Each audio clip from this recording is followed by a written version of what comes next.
fly fishing in the Panhandle is something that is, I don't want to say cultish, but it's definitely not something you see all the time. There is a small group of people so far that I've seen since I've lived here that are getting out there with a fly rod in the surf. So this week we are talking to a very well versed individual in the world of fly fishing, and you're all going to want to really sit down for this one because you might as well just go ahead and put a new cart in your mailbox because it's going to happen. All right, so let's get into this. You're listening to Find a Demo Surf Fishing. Let's get after it.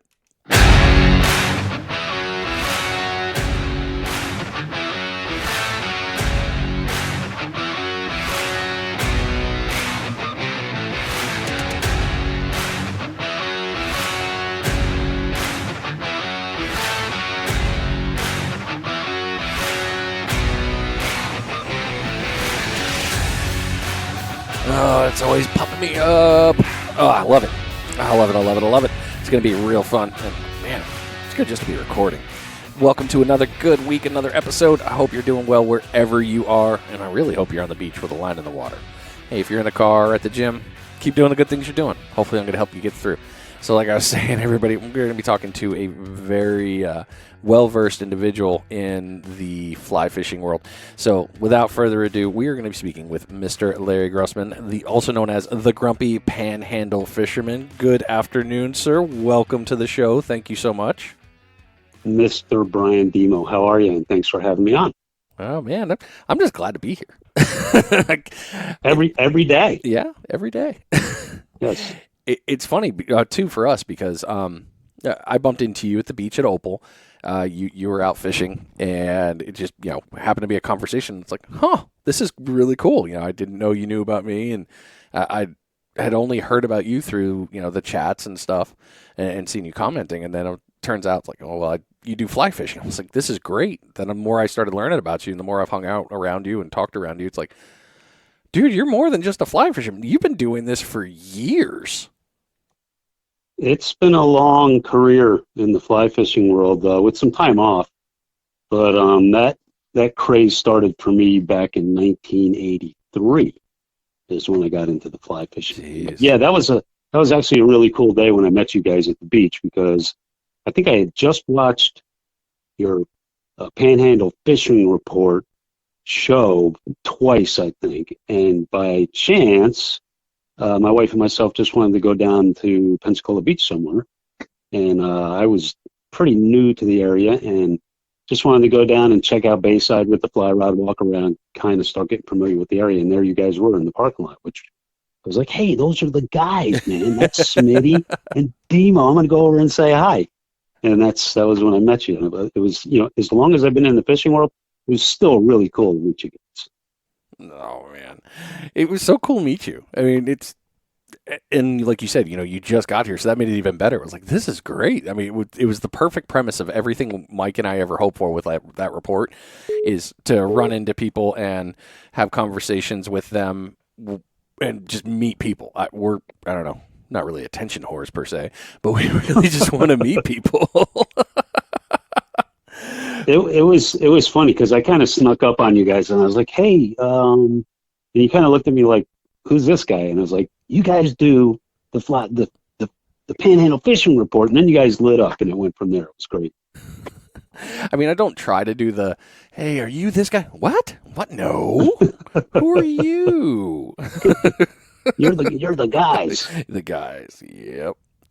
Okay, so let's talk about this. So where and when? So we now know it was 1982 or 83. 83. Okay. Yep.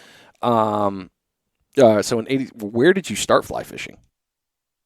I started in one of the fly fishing capitals of the universe up in Yellowstone National Park. Oh, that place. And if you have 10 hours, I can give you the whole story. But in a nutshell, I had moved, and we just talked about this. I had moved to South Florida in 1972 with my family, went to high school and junior college in South Florida, and then I graduated from Florida State in 1981, and then I was in town for about a year and a half, and an opportunity came up after traveling around the country with a buddy of mine, basically on our last nickel, and we went through the West. I wanted to move out West. an opportunity came up to move to Yellowstone National Park and work for a summer as a line cook. I applied for a manager position there, but they offered me a job as a line cook at the Lake Hotel, and I was like, I'm out of here. So, and this is kind of a funny connection. I had a 1971 Opel station wagon that I bought from a girlfriend's dad at the time, who was from Pensacola. So that was the vehicle. And I don't think it went faster than 65 miles an hour, but that was the vehicle that got me out west. And when I got to Yellowstone National Park, I lived in an employee housing area called Fishing Bridge, which is no longer, it doesn't exist anymore. But, we were right at the mouth of Yellowstone River coming out of Yellowstone Lake, and a lot of the guys that lived in that area were fly fishing, and I didn't really know much about it. And I wanted to get into it. I was a bass fisherman. I lived in South Florida prior, in the state of Florida, and I'll get more into my fishing history if you want to when I was a kid up in the Northeast. But I wanted to learn how to fly fish, so they had these stores called the Hamilton stores, or the Ham store. The store is still there. It's something else, but it's contracted, basically like a 7-Eleven in the park, and they had some really low-end Fluger fly rods with pretty cheap Martin fly reels, and I think I bought everything for like $40. Had no idea what I was doing, but there were guys that tied flies that lived in my area, and I just started knocking heads with those guys on where to fish and where to start and what kind of flies to use. And I cut my teeth fly fishing on the Yellowstone River, which at the time I didn't know was a worldly destination for people that fly fish. So that's where it started, and I didn't catch a lot of fish when I first started, but I did catch a few fish, and it was just awesome. Like to be standing in the river, Yellowstone National Park, with buffalo walking around, and just being able to spend my mornings doing that, because I worked in the evenings as a line cook at the Lake Hotel. I just fell in love with it, and it all went from there. It got crazy. The next year I was actually guiding in Colorado, which is crazy. Yeah, I mean that is definitely crazy for that turn.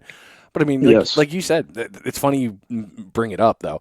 You're fishing in the picturesque place of everyone wants to be or go try, and here you are now in one of the hottest fisheries in Florida. That is picturesque beasts and everything. Yeah, that's right. It's horrible here. Don't come Don't visit. tell anybody. Don't visit. It's too windy and cold and hot. And it's terrible. It's terrible. It's horrible. I mean, it is really horrible in the winter.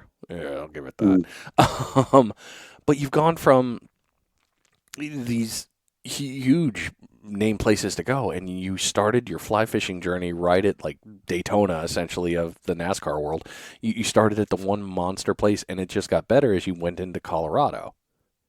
It's been a really incredible journey. I feel blessed and lucky to have, traveled the path that I've taken to get to this point. And, here it's an entirely new open book for me, which is the most exciting part of it. But, I got to give a lot of thanks to a lot of my old friends, guys that I worked with in Yellowstone that were actually guides. One guy in particular, this guy Duke Brown, who lives up in Bozeman, Montana. He's still one of my best friends. He was from Brooklyn, New York. Moved to Bozeman to play football there at Montana State on a football scholarship, and then he got into fly fishing out there, and he was working in the park as a guide, and I befriended him early. He worked out at the Bridge Bay Marina as one of the guides out there, and he also worked for an outfitter back east where people, they'd fly clients out west to fly fish in the Yellowstone region, and he would guide them. Now, my in was as a line cook at the Lake Hotel. One of my main responsibilities was I was responsible for the prime rib portion of the dinner line. And the guides from the Bridge Bay Marina would come in every evening, and we would feed them. And of course, prime rib guy was their best friend who was wanting to learn how to fly fish in that area. So we cut a deal, and Duke became one of my best friends of all time, still to this day. And we had the same days off, or I arranged it so we had the same days off. So he would take me on these incredible journeys and day trips out of Yellowstone to fish world-class rivers. The Madison, the Yellowstone outside department. I mean, it was just one after the other every weekend that we had days off. And I learned so much from him. He tied his own flies and he built rods and the whole deal. So I mean, I was introduced right into the meat of this form of recreation called fly fishing, and just became great friends with so many people and learned so much from so many people that summer. And then, of course, from there, you just engulf yourself and start spending money and buying gear. And then it's the same thing I'm doing here now because of you guys.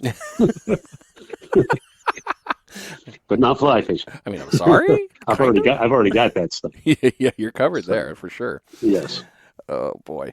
Wow. So all the way up there. So, you've done a little bit of the fly fishing since you've been here. I know we've talked offline. You've been doing Soundside, and you went to the beach yesterday to go. The winds were not cooperating, though, right? It was ripping pretty well in the afternoon. So I had a great morning fishing on the Gulf side, and then what I've been doing is I bring a fly rod with me, and at some point during the day, if things start to slow down, if the bite starts to slow on the Gulf side, I'll rig up my rod and just have it available, because I have had the opportunity at a couple of fish that have been cruising the beach on the Gulf side. So if I'm fly rod ready, I jump up and chase that fish and try and get out in front of him and present a fly to him, which is amazing. It's crazy what you have going on here. It is. Yeah, but so yeah, you know what to look for though. So I mean, it's a huge. Like I still can't sight fit. I still can't sight cast to save my life. I suck at it. But you've got kind of the X-ray vision of being able to see from the riverside, up there and down in Colorado. You kind of have that laser vision that you kind of know what you're looking for. So it kind of helps out a little bit. Yeah, absolutely. So and also, 20 plus years of being a guide. I mean, your eyes are trained to look for certain cues and look for fish. And I also spent a good number of years, in all my years of living out west, my mom still lives in South Florida. So I would come home and visit, and I had friends that either lived in or guided down in the Keys. So I spent a fair amount of time down there fishing, and I spent a lot of time down there wading a couple of accessible flats in the Keys. So it's almost the same exact game here, but it's just a little different environment, different water, different bottom, but it's the same game. You're looking for which way fish might be moving during different tide flows, all that stuff. So it's an advantage to have some of that in my history and then come here being blind to the area. So, but I still have a good understanding of, this time of day at this tide, fish may be moving in this direction, and there's a spot here they may enter an area, or they may run into a sandbar here where I might have a chance to present a fly to them. So it's all the same. It's just a different environment. Oh no, there's no tips or tricks right there at all. Yeah. Okay. So yeah, and that's all an accumulation of past knowledge that helps me here. It doesn't necessarily mean I'm going to catch a bunch of fish. It definitely helps. All right. I mean, any kind of knowledge is still good knowledge. So that absolutely. I truly believe that all aspects of fishing can work together. There's always something that a bass guy or gal gets is still going to work here in the surf, or it's going to work in the sound. It all melds together in just different ways. I agree 100%. It's fishing. Yep. Regardless of what word you put in front of fishing. Yep. It's all fishing. So how did fly fishing in the surf first sound to you when you were like, all right, I'm going to do this? So, when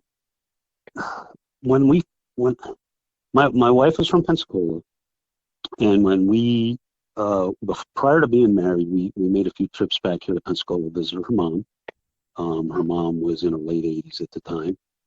And I was very fortunate that we were able to spend a week over in Seaside or Rosemary Beach every year in October, right on the beach. So her mom would rent a beach house for 4 or 5 days. And, at a point where I could literally just walk out and fish. So when I knew we were coming here, I started exploring YouTube for videos on what the possibilities were fishing in the surf. I think I found a couple of guys just throwing basic patterns like Klauser Minnows. That's kind of a standard in the fly fishing industry. Catching ladyfish one night, so I was like, perfect. So I brought gear, just one rod and one reel the first year we came out, and gave it a shot. And having that availability, being able to walk literally 5 minutes and be out on the sandbar casting, into the deeper water, was a great opportunity to just learn. So I just, I went out, started blind casting as far as I could, and stripping in, and lo and behold, I started catching ladyfish and blues, and it was awesome. Now, it wasn't all day long, but still, it was great and super cool. Yeah. So that was kind of my introduction to it. So you brought up an interesting point there. I want to kind of dig in on that. So one of the things, and I think it might be down further in the questions, but it doesn't matter. We're already on a roll. So when you're fly fishing in the surf, you prefer to be out on the first sandbar versus at the shoreline? Now, I've learned differently since I got here, Okay. and that's primarily from learning from surf casting fishermen and you're in particular you who say don't ignore the water close to the shore. Yeah. So I've been trying to hone in my skills as a surf caster and surf fisherman, with conventional gear. But at the same time now that we have fish here, I am going to start to concentrate on that channel from the beach out to that first sandbar, depending on where I am. Right. Because I've actually been catching a fair number of fish in that water with the surf gear and just throwing little dink casts out there. So those are fish that are potentially reachable with a fly rod. So that's going to be happening soon, probably during the tournament a little bit. I wouldn't be surprised. I mean, I know I'll have a couple of rods that are going to sit shallow because it's not overlooked. It's just not fished a lot. Everybody kind of comes down here to fish. They're going to throw out to the bar and over the bar. But man, that first 30 yards, there's some sneaky things that pop in 6-7 inches of water. I've learned that. I've learned that, and I've learned not to be too hasty. How did you get here? I was like, what are you doing so shallow? I don't care. You're in my cooler. Come here. Exactly. So yeah, I mean, again, you may have seen my posts on Facebook. Like, I just try and listen to everything that's familiar with this area says, and you put that in your memory bank, and then use it to your advantage. So yeah. I know there's plenty of fishing opportunities right off the beach, and my first redfish on the fly was literally 5 feet off the beach. Crazy. That was so cool. Couldn't believe it. Still can't. Unreal. When you posted that, I was like, "There's no way." Oh, there is. That's awesome. Yeah, it was kind of crazy. Those reds, man, they do cruise close. It's hard to believe that they will come in that close, especially on a nice. Deep literally drop 5 feet off the beach. Yeah. What did he hit? It's crazy. So I tied up this. It's funny. The night before, I tied up what I consider kind of a sand flea pattern. Oh, it was that one. Yeah, modeled after. So I just posted up on my YouTube channel the pattern that I threw that day, and there's a saltwater fly pattern called the Merkin Crab, and so the body is segmented kind of the same way, and then you use ultra chenille for little legs. Basically, we're just trying to create a similar silhouette to a sand flea, and that's what I did. And in that video, you can see I threw at that fish 4 or 5 casts, stripping, and the fish didn't move. So finally, I was like, in the heat of the moment, you have to remain calm. Yeah, okay. and it was like, okay, I've stripped 4 or 5 times. It hasn't worked. So I ran out. I got out. I got the fly out in front of the fish and just let it sink to the bottom. And lo and behold, he swam over and I saw him eat it, and I almost pooed myself. Oh my gosh. It was great. So the normal tactic of strip it back, kind of the fly moving in the water, didn't even get his attention. He wanted it on the ground. Like, I want the easy meal. Don't make me work for this. Yeah, and I mean it was my first redfish, so I didn't really know what was best. So I mean it just worked out. Crazy, lucky. Wow. That had to have been a fun fight though on a fly rod. It was great, super good. Oh.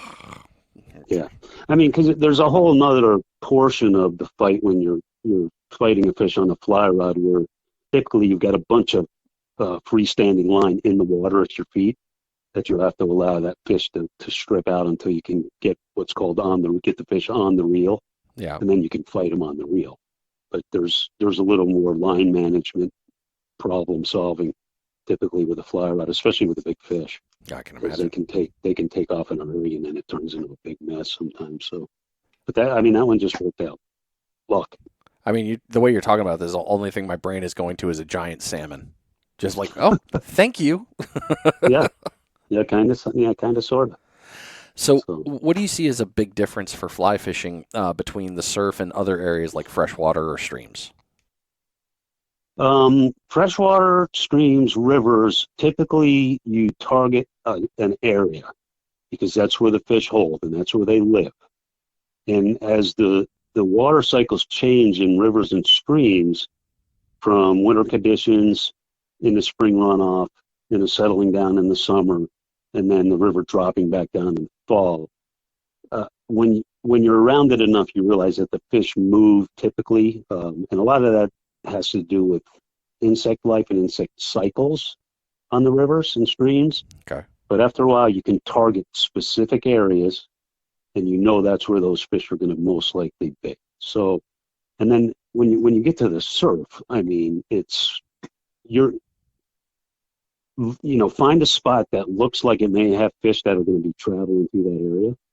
I know you guys like to target the rips a lot, backside of sandbars, front side of sandbars. But here you can walk and walk the beaches looking for fish, or you can just sit tight, which is kind of what I like to do. Maybe stay in an area that's 100 yards wide, because the fish here are moving. It's not like they're just sitting in a spot like they do in a river. I mean, there's fish in the rivers and streams that are there all year. They might move during spawn season, but they're generally speaking going to stay in the same spots for the most part of the year.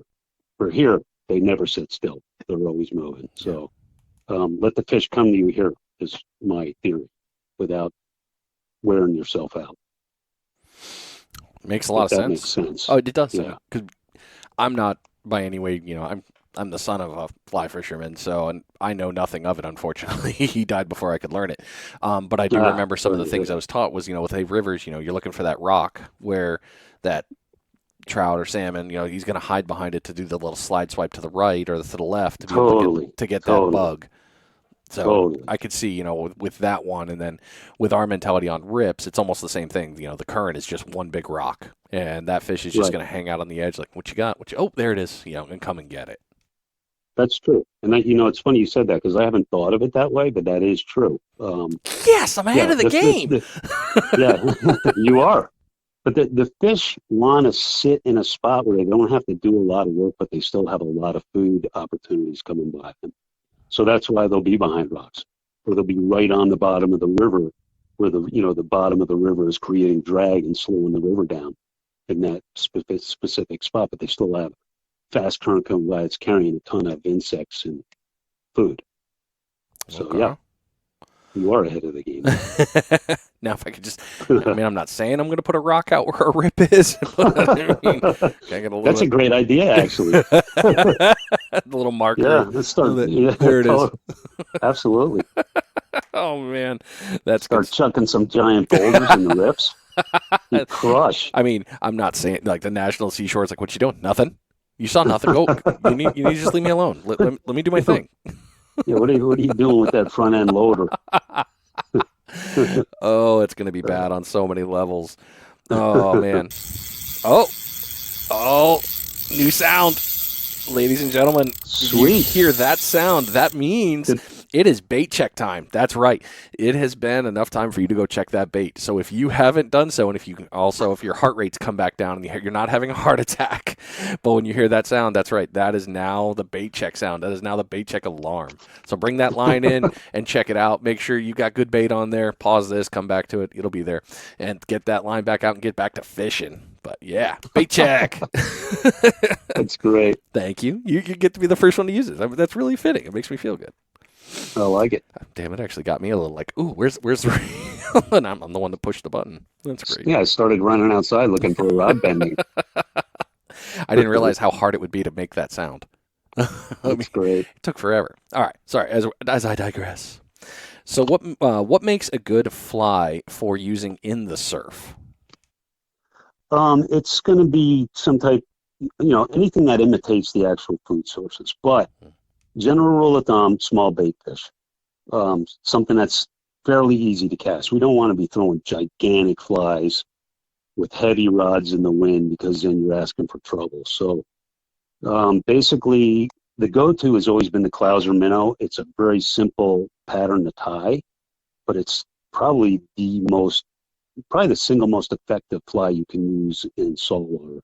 If you wanted, if you were given the opportunity to pick one fly that you would fish with the rest of your life in saltwater, it would probably be a Klauser Minnow.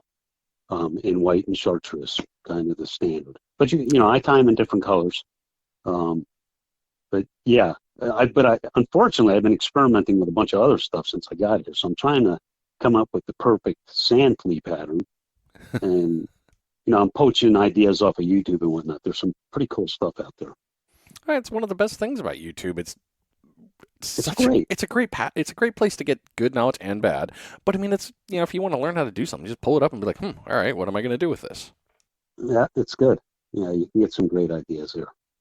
So speaking of YouTube, have you've got your channel, the Grumpy Panhandle Fisherman. Have you been having fun?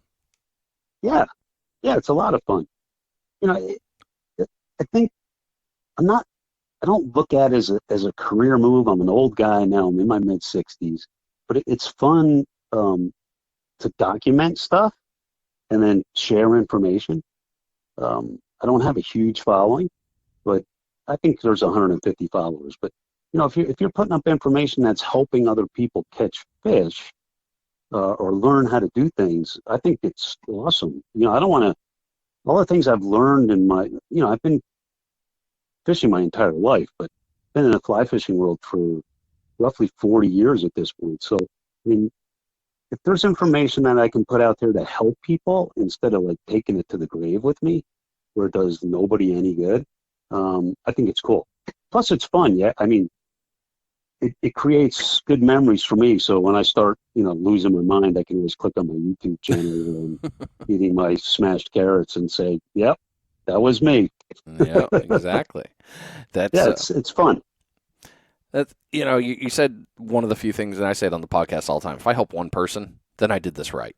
Then if you can help anybody with fishing, it's such a great feeling. So I commend you for doing it. I really do. I think it's great that you're doing the YouTube, especially with the fly piece. You're going to influence a lot of people to learn, and I think it's phenomenal. That's kind of the plan. Now you're gonna be in trouble when somebody asks you to start fly fish guiding in the surf. Well, that could happen. Who knows? Uh-oh.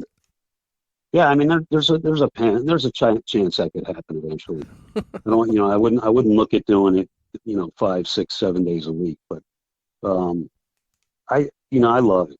It's fun. It's fun to share with other people. I've got some neighbors here and some friends of our family here that I've told them, and I've told you. Yep. If you want to come out and spend a day or a couple days and hang out, and I've got all the gear and everything I need, and just get you out there and teach you some things so you can get in it and start learning how to do it, because it's another whole world of the fishing world for us. So it's fun. Yeah, and I'm definitely taking you up on it. There's no getting away from that. That's happening after the tournament. Yes. So at this point, I'm still trying to figure out where I can find fish that are going to eat the fly. And I know there's a bazillion opportunities here. I've got some pretty good spots right now that I'm still surf casting and fishing in those areas, but I'm going to start concentrating on the fly rod as soon as the tournament's over. And I am going to throw the fly rod in the tournament a little bit as well. Absolutely. Why not? I mean, you've got the gear. Absolutely. Yeah, it'll be fun. So while we're talking about the rods, then we're talking about fly rods here, kind of a nice transition. With rod consideration is important. How does one pick a good fly rod to surf cast and surf fishing, but also to possibly use elsewhere? Yeah, that's a tough one, because especially here, most of the days that I've been throwing the fly rod have been pretty windy. So you need a rod that's got some backbone, that's pretty stout. I throw anything from an 8 weight to a 10 weight here, and I've actually started to prefer the 10 weight, which most fly fishermen would consider too heavy for the opportunities here. Hmm. But it's a rod that will punch the fly line in windy conditions. So casting a fly line is all about creating speed, so line speed. That's because we're not casting the weight of a lure or some type of bait or a Sputnik weight. The weight that you cast with the fly rod is actually the line itself. So you have to, you want to have a rod that's got some backbone and that'll throw a little heavier weighted line if you get into a super windy condition, which happens here, any saltwater environment. So I fished here predominantly with an 8 weight rod for a long time. And then I got an 8 foot 10 inch 10 weight that I've been throwing, and that's kind of turned into my go-to. And I know you discussed, rod flexes on the fishing report over the weekend. I like to Hmm. throw a little stiffer rod and a rod that I can lean on a little bit more so I can get my fish in quicker. Yeah. It's fun to fight fish. I've caught a bazillion fish in my lifetime, but I want to get the fish in as quick as possible because that's what's best for the fish. And then let him go and get him back out there. Unless it's a slot red, then he doesn't have to worry about being healthy to get back in the water. Nope. Where you going? Yeah, To my grill. which I haven't caught yet. Everything I've caught's been over slot, which is crazy. Yeah, you've been on the bowls. You're definitely on the big ones. It's been fun. Well, you're going to see some. This is going to be your first summer here, right? For like Yes, dedicated fishing for the summer. yes. Yeah, you're going to have a lot of fun. It's the That's next, what I'm hoping like for. this month's going to be great. May is going to be okay. June is going to suck because of June grass. Hopefully, we don't get much, if at all. But June will be interesting. July it gets rough. August gets rough. Um, and then September and October turns back into fire again. It's just Sweet. it's so many good things. I mean, you're going to be on so many fish. It's going to be great. I don't even need to tell you. You I, know this already. Sorry. I can't wait. And now we have kayaks. Oh yeah, I know. I can't wait, dude. I'm totally going to We go can out with talk you. about that another time. Yeah, yeah. I actually have to finish my. I have the trailer now. I went and bought a trailer. I just need to build the holder for my kayak, and absolutely, Awesome. I'm getting out there with you, man. I can't wait to get in the kayak. It's I've been out in mine twice. It's awesome. Yep. Yeah. So, what is your typical setup when you're heading out to do fly fishing? Because I know you said that you're leaning more toward your 10 weight now, but you're going to go out with your Yeah. normal surf rods, and what is your normal like? Okay, this is what I'm taking. I mean, I think for and to get back to your first question, what would be good or you could use elsewhere? I'd probably say for the starter kit for somebody who's looking to just get into it here, I'd probably get an 8 weight. Okay. So a 9 foot 8 weight is a good all rounder. It'll do everything you need it to do here. And then reel wise, probably the same as the spin and traditional casting world. You don't need to spend a ton of money. In the fly fishing world, our reels are basically just spools. And I've actually started fishing a lot of Echo gear. It's a company that was started by one of the Ray Jeff brothers years ago. They were affiliated with G. Loomis for a long time. But they've kind of cracked the code on affordability and functionality on their reel lineup. So it's a company called Echo. It's spelled ECHO. Hmm. They don't pay me. I'm not endorsed by them. They don't, Not But yet. yeah, I mean, I've had an affiliation with them before. I mean, I've managed fly shops, so I've been in and around the industry in a lot of different aspects over the years. But um, so like Echo, Reddington, TFO makes some nice affordable stuff to get into it. There's a lot of options out there. But yeah, I'd go with an 8 weight and then maybe get a reel that will hold an 8 through 10 weight line. So that way you can, like if you wanted to get a 9 or 10 weight after the fact, you can just get another spool for the fly rod or for the fly reel and then put a different line on that. So you have interchangeable spools for your reel and then you have some versatility. So Wow. yeah, Okay. it's crazy. But you know what? I mean, what you're talking about still that making sense to you, and there's other people that are gonna be like, that don't know the fly fishermen are like, okay, cool, I can see what you're saying. But it's just like talking to somebody that's getting into surf fishing for the first time. What do I need? Yeah, Grab a 12-footer, and you can go grab this rod. totally, You can grab a 10-footer. totally, Grab that. totally. You can get after this. Go with this reel, this rod. Go with 20-pound weight, and grab some Yeah, Sputniks and a couple of salty rigs, and start throwing. that's what I did when I got here. Seriously, I mean, again, I watched some YouTube stuff, a lot of Blaine stuff, some other guys, and I ended up down at Losky Outdoors and talked to Clint, and I was like, okay, what do I need? Let's do this. This is kind of my budget. Let's go. And yeah, I ended up with, let's see, a 10-footer, an 11-footer, got a couple of Battle 3 reels, so like really nice reels that aren't crazy expensive. Yeah. And, and then I had some other stuff from previously living down here that became part of the quiver. But yeah, and then just add to that as needed. So, and I know you fish Akuma a little bit, right? Yeah, I have 2 Akuma longitudes. Those things are awesome. Yeah, they're tanks. And affordable. So, yeah. Yeah, I was actually just talking to my wife about that. I was like, I don't know if I could ever leave my Akumos. They're just like, I'm pretty much good on anything surf related right now. But I mean, the Akumos I always look at, I'm like, yeah, I'm angry and I want to throw at 120, 130 yards. I'm going to that rod. Totally. Yeah, they're beasts. Well, you can't. I haven't broke it yet. Knock on wood. As the tournament's coming up, that's smart of me to say. Yeah, but I would say like an 8-weight rod, a 9-foot 8-weight, and then a compatible reel. Okay. Nice. And you can spend as much on that stuff as you with any type of anything, any sport. Right. But you could probably get into it affordably with pretty decent gear, fly rod, fly reel, backing for the reel, line for the fly reel and the rod. Probably, a decent setup, maybe $250. That's not bad. I mean, considering what we spend in surf rod gear. Right. So, yeah, that's pretty compatible. Yeah. So with you fly fishing in the bay, has there been any real big difference for you when you're going into your planning and execution?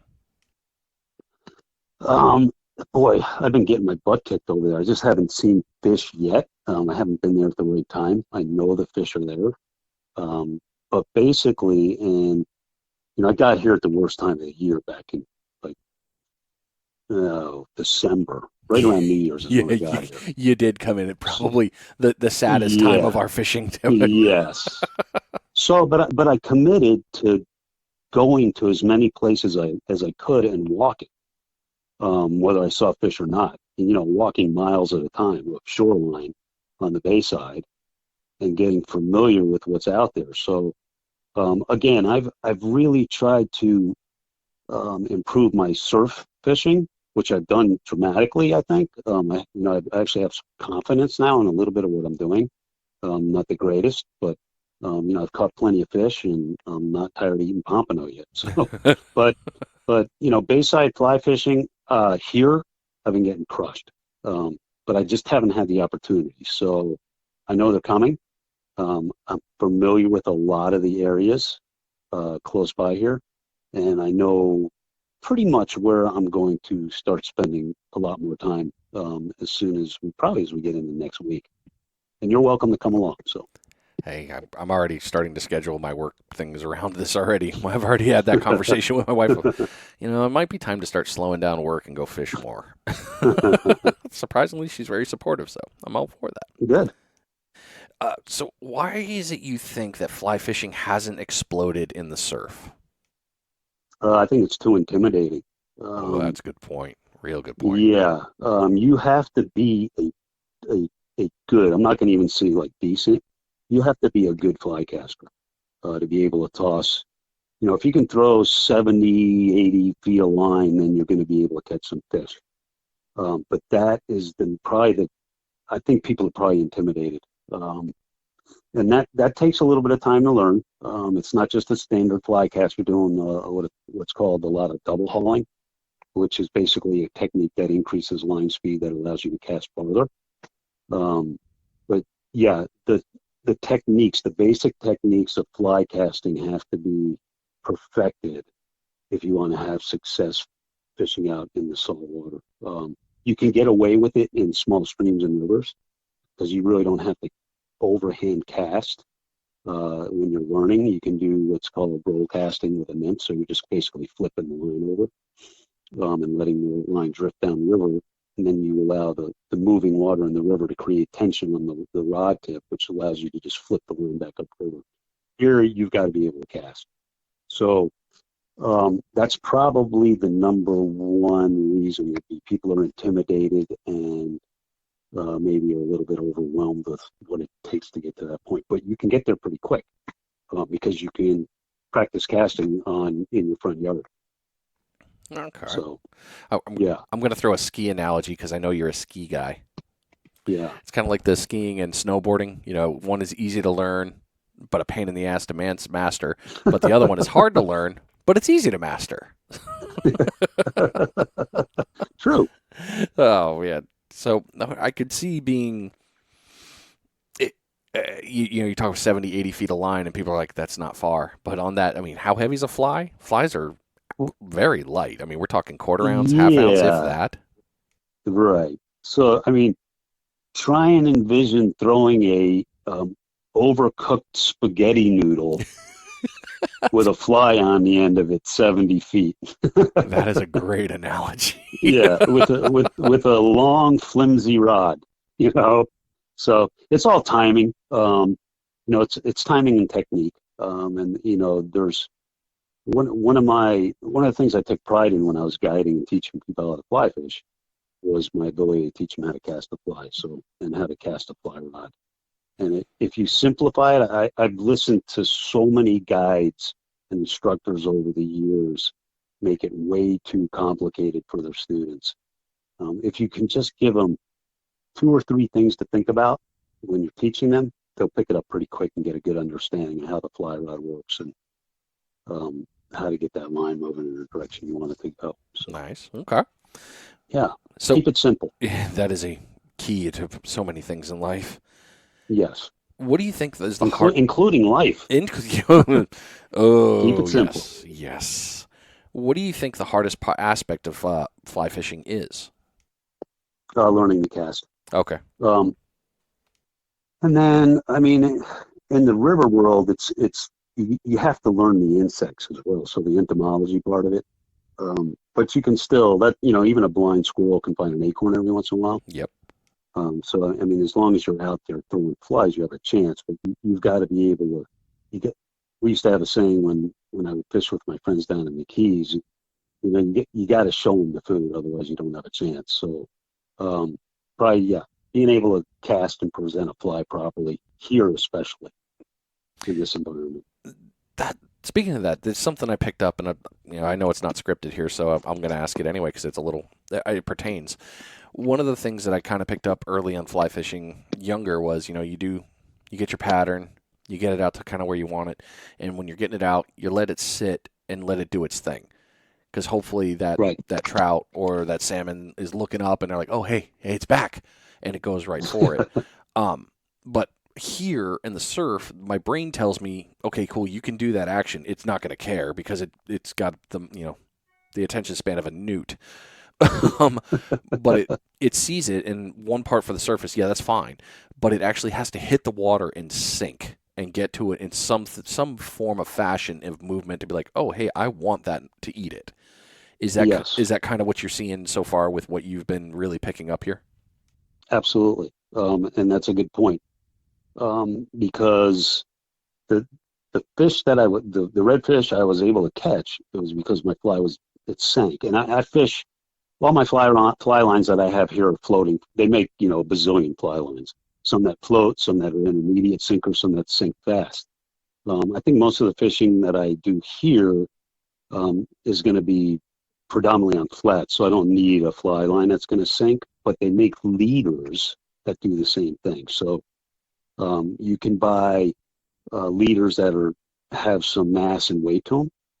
They're still pretty easy to cast, but when they hit the water, they sink instead of staying on the surface. So I've started to use those here. Scientific Angler makes a product called a sonar leader, which is part of that line, and they make different sink rates. So this, and to get back into the fish catching, I had another opportunity at another bull red, a bigger one than the one I actually caught. Oh, It's jeez. pretty much the same spot, but he was cruising faster, and I was able to get my fly out in front of him a couple times, but it wasn't sinking. I think the tide was high, and so there was more water, and it was kind of staying up in the surface film. And the last shot I got at him, I got the fly out in front of him. I moved it. It was maybe 2, 3 inches under the surface, and the fish charged it. And then he got right up to it and boiled, and I don't know if he just missed it or there's something about it he didn't like. And he took off and went out over the sandbar, and he was gone. But I think if I would have had the fly down deeper, and it would have looked a little more natural, I might have had a better shot at hooking that fish. So yeah, Oh my you want to God. get the fly down in the water column. Bigger than what it was, really. You're Yeah, going for bigger. That was a huge one you caught, man. yeah, I was like 28 something. That was pretty good. I was as you saw in the Oh, video, I was beside myself. you were, and you should have Yeah, been. like a little kid in a candy store. I'm gonna laugh. You're gonna be the guy that catches a cobia on the fly rod. Maybe, Every, maybe I'll try. oh man, I, I'll try. I cannot imagine a cobia fight on one of those. Yeah, I can't.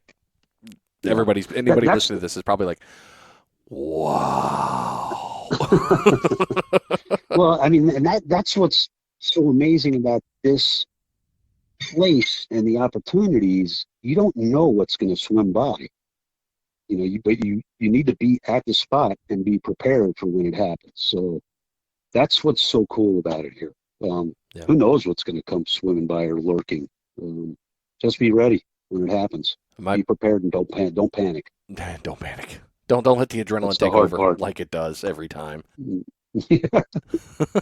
I love telling that to when tourists come by and they ask me about fishing. Like, oh, what are you fishing for? I was like, well, I mean, if we're being honest, I'll be the guy that admits it here on the podcast. And I will get ostracized, and I accept your ostracizing and compliments and all sorts of other negative things. I do believe in the, hey, you're targeting a certain fish, you're going to go catch that fish. If you're not, what are you fishing? Are you, you don't go to a place, you don't go hunting and just say, oh, I'm going to shoot a squirrel. But it's like, here in this area, we have such a wide range of fish that come through here. And you can throw a Yes. pompano, you can throw a double dropper. And on that double dropper, yeah, you can target pompano, sure. But you're also possibly going to catch a Spanish. You could catch a jack. You could catch a bluefish, shark. There are so many things that are going to go by this line, and they're going to hit. So, yeah, you can say I'm targeting, but you can't Yeah. control what fish is going to eat it. No, I'm just fishing Exactly. for So whatever. I love when people, you start telling people that, and they're like, kind of looking at you funny, like, look, man, you have no idea the amount of happiness and crazy that happens here. It is glorious. If you want, go get a rod, come sit with me. We will fish, and we will have a blast. So absolutely, that's the perfect attitude and outlook. Yeah, thank you. I don't know. It's just me. I'm weird. You know, and the fish don't live in ugly places. No, they don't. So And the run just starting is, you're getting out in the perfect time, and this just makes it more fun. But with the run just starting and things getting heating up, the Spanish are back. So we're gonna, you can get into the fun stuff there. The Kings are out at the pier, which means you can go out a little further in the kayaks, and you can play with it there. The Bonita are running; they're a little bit further out, but on the surf side, we're still able to get pompano, whiting. Well, if we can find whiting, they've been very elusive. Red. yeah, that's kind of weird. I haven't caught one yet. It's the strangest thing. In the whole massive group, the couple of text groups I'm in, everybody said the same thing. It's like, where's the whiting?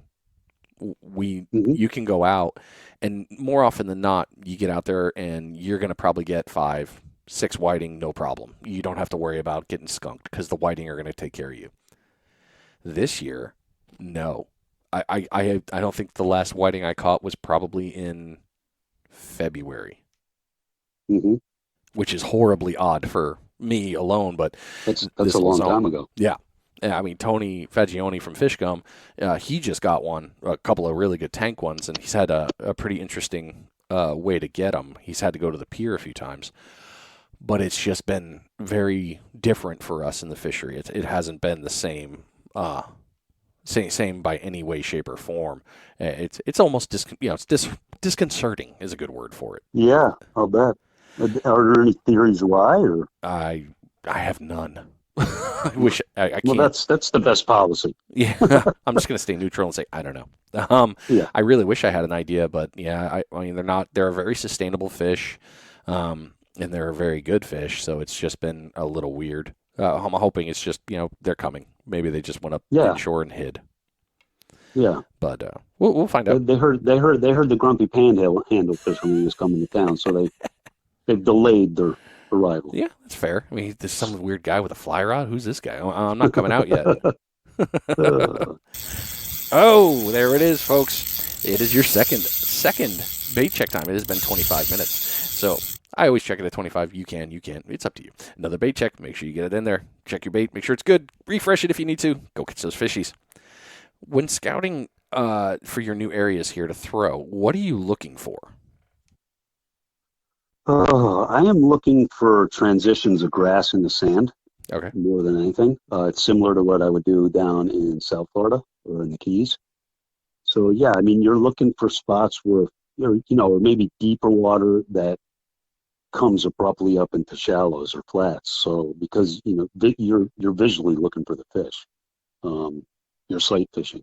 Occasionally, though, if I see something that looks like a deeper, dark spot of grass, I'll just throw a couple blind casts out there.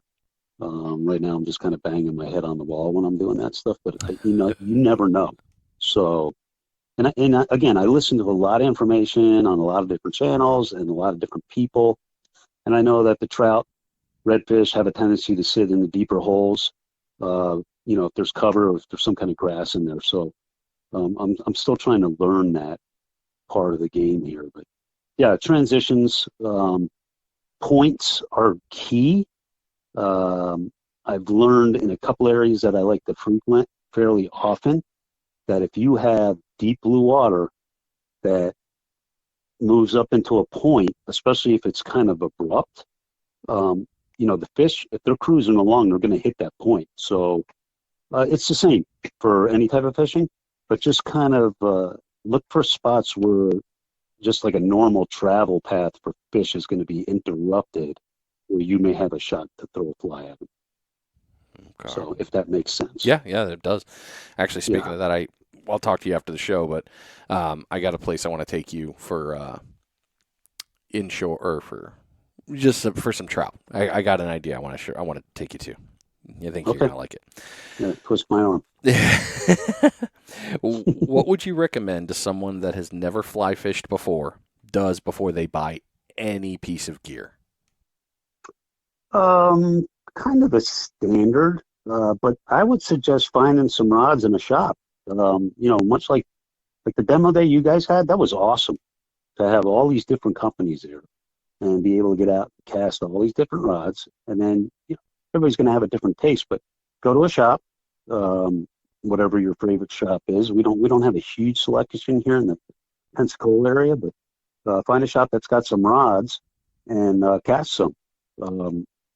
Maybe watch some basic YouTube videos on casting or talk to the shop guys.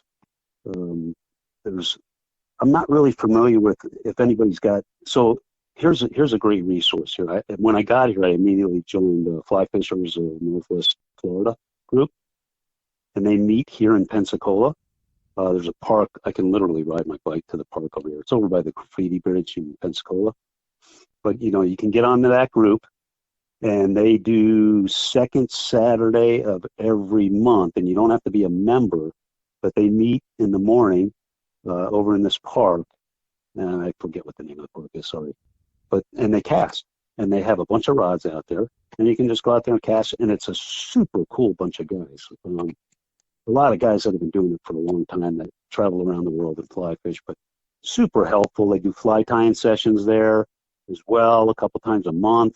So, like in this area, I would say maybe frequent that group and go to one of their casting Saturday mornings and just get out there and get information and maybe get some tips on fly casting and start casting a little bit. And there you'll be able to cast a bunch of different rods because they typically have a bunch. So, but yeah, find your local groups or, again, local shops that might have rods that you can cast and find out more information about it. Yeah. I think Lost Key and Emerald Coast Bait and Tackle have fly gear, if I'm not mistaken. Yes, Lost Key does. Okay. So you can go see Clint over there. I know Clint's big into the fly fishing. Yeah, he is. I need to talk to him. I need to nail him down for an episode. I've been hinting at it, but I need to actually just be like, all right, we're doing one. Come on. Yeah, but here's a big. So I was managing a fly shop in Denver when the pandemic hit. It was called the Denver Fly Shop, and the fishing industry, the fly fishing industry, like so many others, we couldn't get any product, and unfortunately, we didn't have a big guide service being out of downtown, basically downtown Denver. But it put the shop out of business because we couldn't get inventory to sell anything. And I know that's still a huge problem is the supply chain, and not only in the fly fishing world, but everything else in the world. So that's a tough one right now. But I know Clint's got a few rods in. If he still has them, he might have sold them already. And then I saw a post that you guys put up. Somebody just got some TFOs. Is that Emerald? Yeah. So Amber, They got surf. that was the surf. Yeah, the surf TFOs, which have become quite. They're getting quite the attention down here. They are a surprisingly good rod. I didn't expect it. I was like, oh, okay, cool. And then I found that TFO actually its roots started in fly. Mm-hmm. So it was it was an interesting piece to. I think it was Salty or Tony were talking to me about it, kind of educating me, how they started it up and then they've grown and moved into the surf one. But they make a really good surf rod. Yeah. Yeah. I mean, they've had a good reputation in the fly world for a long time. And, they make a good entry level, affordable rod as well for the fly fishing world. So nice. Okay. Yeah. But yeah, I mean, your local shops and, again, if you can find local groups, again, like fly fishers in Northwest Florida. Those are all really good resources. Perfect, man. Well, thank you so much, Larry. Seriously, I'm so glad that you let me record you on this and pass on some of your knowledge to the people that want can learn from it. And I know people can go to your YouTube channel, The Grumpy Panhandle Fisherman. You're gonna have more stuff going out there. You're also on Instagram, same thing, same screen name. Is there any final tips or tricks you'd like to share? I don't think so. I think don't be intimidated. Reach out to me if you want some help. But yeah, don't be intimidated by the fly fishing world because it is exciting. We're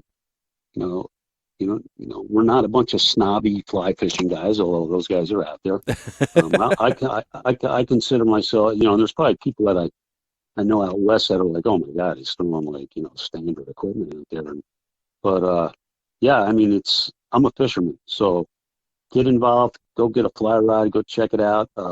You'll be addicted to it just like every other form of fishing that you probably do now. So just going to take a little bit of time to get that cast down, but you'll get there. And then, follow social media, get on YouTube and get some tips on how to become better casters and whatnot. So there's a world of information out there. Use it. Nice. Well, thank you so much, Larry. I appreciate you, and I know we'll talk again soon, and hell, I know we'll go fishing together soon because you are right down the street. Absolutely. So, all right, buddy. We will talk again soon, I'm sure. Brian, thanks for having me on. No problem, sir. Take care. You too. All right, ladies and gentlemen, I hope this episode helped you out because it helped me a ton. We've got a lot of good resources back here through this whole thing, so come on back and take a listen as you need. I hope you were taking some notes if you were just kind of listening, but fly fishing in the surf, it is something that has been mentioned before in a couple of episodes, very lightly, but now I do see it as something that it can be done, and again, new form of fishing, new thing to learn, and a big-time rush from what I've been told of catching a fish like that. So thanks for sticking around. Hopefully if this episode helped you, make sure you like it, share it, pass it on to somebody that's going to, learn about fishing. This is all to make things better, make people better. And hey, you might catch dinner. It's always a win right there. Reach out to us anytime you need. I always answer questions on social media. You're welcome to reach out however you like and talk. And like Larry said, if you want to reach out to him, if you have questions, reach out to him on that one. So, all right. Have a great week. Stick around for the next episode. It'll be here next week for your ears. And we'll talk to you soon. You've been listening to Final Demo Surf Fishing. I'll see you.